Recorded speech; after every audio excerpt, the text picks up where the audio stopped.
This guy. Thank you, this guy. You can stay if you want. If you really like the spotlight, it's no worries.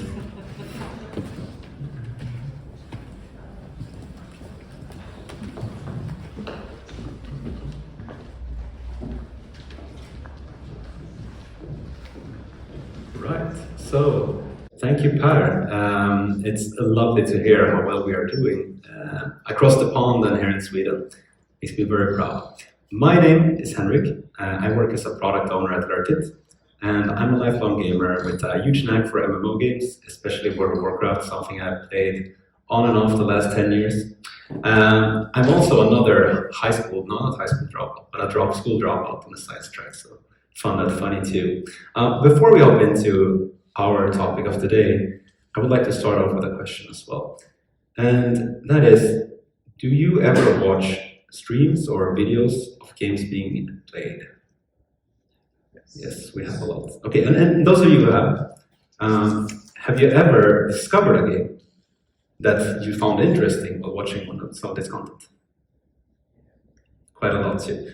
And why I'm asking these leading questions is quite obvious, and that is to highlight the power of what has quickly become the strongest marketing channel when it comes to games: influencer marketing, or working with content creators to reach your audience in a new, better way. And what we're going to talk about today are some trends, and especially when it comes to the live streaming market, what works, what is performing well, and also continue on the great track that Per started and look into how our Swedish companies performing. First, some quick info about Lurkit. We are a gaming influencer marketing platform where we help publishers and developers connect with influencers from all around the world. We have built a massive insights and analytics engine where we monitor over 12 million channels and combine that with knowledge of over 150,000 games. And with this, we make a lot of cool tools. We help these stakeholders connect with each other. So you can say for the marketplace we have over 25,000 game influencers on board. They together reach over 200 million people on YouTube, Twitch, Twitter, etc. But to understand why we've done this, it's important to get into the why. And for publishers and developers, it's quite simple. It has never been easier to make and distribute games. Do we have anyone in here who makes games or has made games? Yeah, some people. Cool. It's a lot easier now compared to back in the days. I remember as a kid, I would discover games by going to the local game store and browsing and looking at the back of the covers. Can anyone relate to this? Okay. Yeah, exactly right. Or reading media, etc. And I could be in there for hours. Whereas now, I don't know. Does anyone still go? Game stores? We have, yes, brave soul. I would like to do it more again. I miss the physical touch. But it's a lot easier now with vendors and distribution platforms such as Steam and Epic and Nintendo Shop, etc. Other thing is that it has never been harder to get your game discovered or noticed. And these two obviously correlate, but I was talking to a company who has been making games for tens of years, and they said that when they made a game 10 years ago, the first hit, they were on the upcoming list on Steam for like a month before, all of the summer. So a lot of people noticed it. And then they mentioned that their last project, which didn't do as well, they were on that list for a few hours, pretty much, which is just insane. We will get more into that later about how many games are actually being released, etc.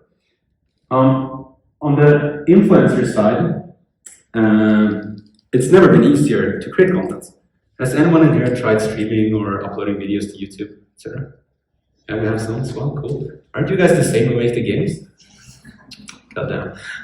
Anyway, it's very simple now. You can stream through your phone. It's very easy to go live, and most computers or devices can handle it.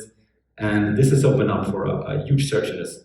We will look at some of the growth of these platforms soon, but the pandemic was a huge driver in allowing people to have more free time when they finally picked up streaming and so on, and it became more and more mainstream. But what also ends up happening is that very few can do it sustainably. There's a lot of aspiring influencers or streamers or YouTubers, but they lack the tools to do so, and it makes sense. A lot of the creators or influencers that make it, they stumble into it, kind of. They might start off playing some games and streaming with their friends for fun, and all of a sudden they go from a few viewers to a couple of hundred viewers, and all of a sudden thousands of people are watching you every day. So what happens then? Well, all of a sudden you're of interest because you have an audience, and that's valuable to people, to brands, to game developers, to publishers. So your inbox starts getting filled. People are emailing you, reaching out and asking, oh, can we work with you? Can you play my game? How much do you want to play a game? And for a lot of these people, they don't know how to do this. They become small, medium business owners overnight. And yeah, it's very, very exhausting. It's been, so far, it's been an amazing journey for us. We work with over 800 publishers and studios across the globe. I would say about half and half consist of smaller indie studios with an upcoming project, or maybe they released a game between 1 and 4 people, up to some of the largest publishers in the world. And it's a huge privilege to get to operate in this very, very changing landscape with them as all of these platforms are growing.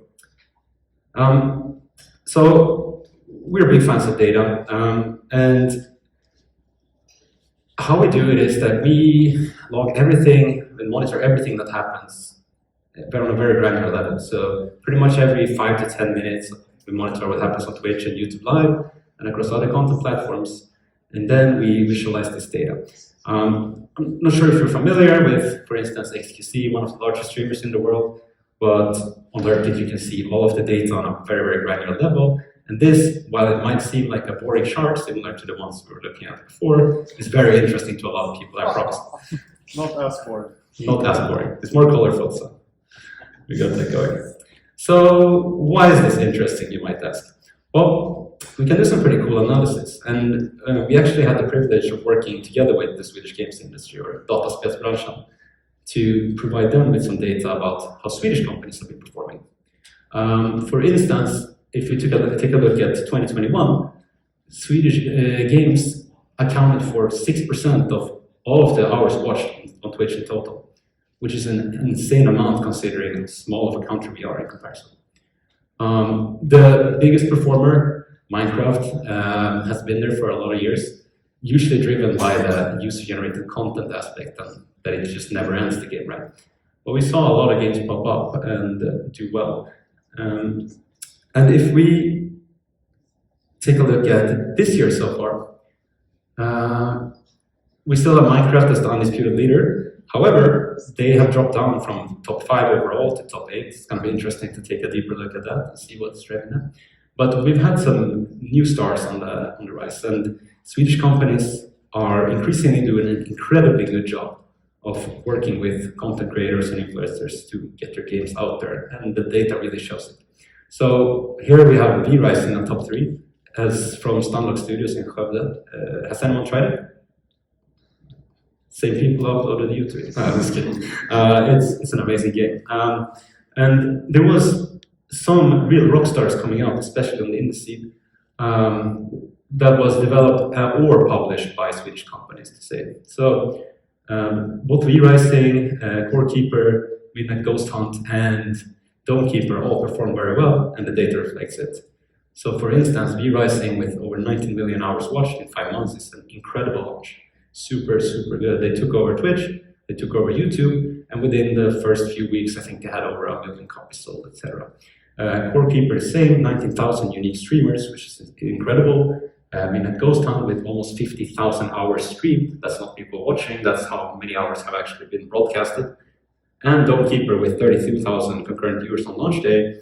I actually met with them on the developers of Dome Keeper on Gamescom, and it's just a couple of people who's developed a game together, and then all of a sudden their game is in front of a huge audience and does really well. Super cool. If we zoom out a bit, take a broader perspective of the last 6 months, there's always the same types of games at the top, and you can categorize them into 2 different categories. You have the esports, which always perform well, simply due to the nature of the constantly being all the tournaments and all that stuff, which fuels the scene as a whole. And you have the UGC type of games, or user-generated content type of games. So, for instance, you have Grand Theft Auto 5, where there's a huge role-playing element to it, which is why a lot of people enjoy watching it, and the content never ends. Similar to Minecraft, where you can create your own experiences. So, but overall, this has been pretty robust through the years, this list. But there has been some changes, especially in the recent time. And what we're looking at here is the same top 10, but since October, where we can see that for the amount of our stream, Overwatch 2 was actually just came on board and it completely dominated the scene. And they maintained this for a lot of time, 3 months, until another Activision game or Blizzard game comes out, which is Call of Duty Modern Warfare 2. And it's going to be interesting to see how they do, if they manage to push someone out or if they manage to stay up there on top. For Twitch's growth as a whole, those of you who were at New Game Conference last year, remember we showed a similar slide, where we predicted that after the pandemic, we might see a drop down or a slow down growth, which we have. But in the grand scheme of things, there's still, Twitch has done an amazing job of retaining the viewers and the streamers. And it's still, if you compare it to 2019 pre-pandemic, it's more than double and double in terms of the amount of people going live and the amount of people watching, which is great. And that's great for games as a whole. These people generate a lot of good content, which drives a lot of sales, which gets a lot of games noticed, which is super important. So, do I have time for 5 minutes? Okay, 2 minutes. So, what we have noticed over these last few years when working with some of these companies are that there are some challenges, right? And the first one being that in 2021, 11,500 games were released on Steam, which is completely nuts to me. It's 5 years prior, it was less than half. And the reason for this, obviously, is that it's so accessible, like we discussed prior. This year, we're on par to reach even more. We're at 11.3K with December left. And we have around 8 million channels going live every month on Twitch. And this makes for some challenges when you want to promote your game and you want to get your game out there. And for anyone who's ever made games or knows someone who makes games, they know how passionate these people are about their projects. And we've been sad to see a lot of games, they don't make it, well, they're super good games, just because they never see the right audience, never get picked up. So some common mistakes and misconceptions we've seen is that the first one being that I don't have time to do this. And it's a very, very interesting one. We also have seen that focusing on the wrong data and misaligning expectation, depending on which type of marketing you do, causes a lot of problems. As well as a very common quote we get to hear is that, I had no idea that this streamer was playing my game, etc. So we can work with our customers and we say, hey, congrats, you had a massive streamer with 1 million followers in Japan or Brazil or something. And they say, I had no idea. And then I say, what would you have done if you knew? They would have said, well, I would have reached out, I would have started talking to them, and I would have started building a relationship. But since we can't monitor year-round or day-round, and some people stream while we sleep, it's important to have tools to do that. So how to work with it effectively, the most important thing we've seen is to actually use data as the ground to stand on, else it's impossible. You cannot keep up. You cannot work manually today. You cannot go to Twitch and YouTube and expect to get the best results just by scouting for streamers. It's simply too time consuming. And with the right tools, such as Lurkit, for instance, you can identify which streamers and YouTubers have been playing similar games, and thus, by reaching out to those, you can work with creators that actually have a larger chance of reaching your audience, because you can verify they already attract similar games, right? And the second point is to focus on building relationships. And this one, the keyword here is with the right influencers. And we don't have time to go over all of that, but you can start by doing very early on. And there's some projects which did a really good job with it. For instance, Valorant. They had 10,000 people in their community in Discord on day one, and people started creating content, and then it grew organically. They had been working on it for a long time. It didn't happen magically. And our last tip is that you can do a lot without a budget.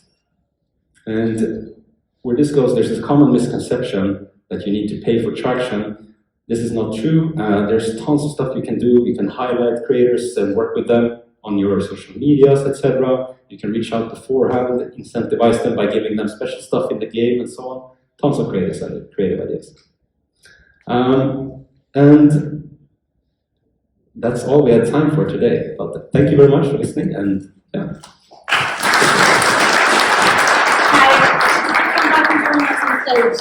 Please do.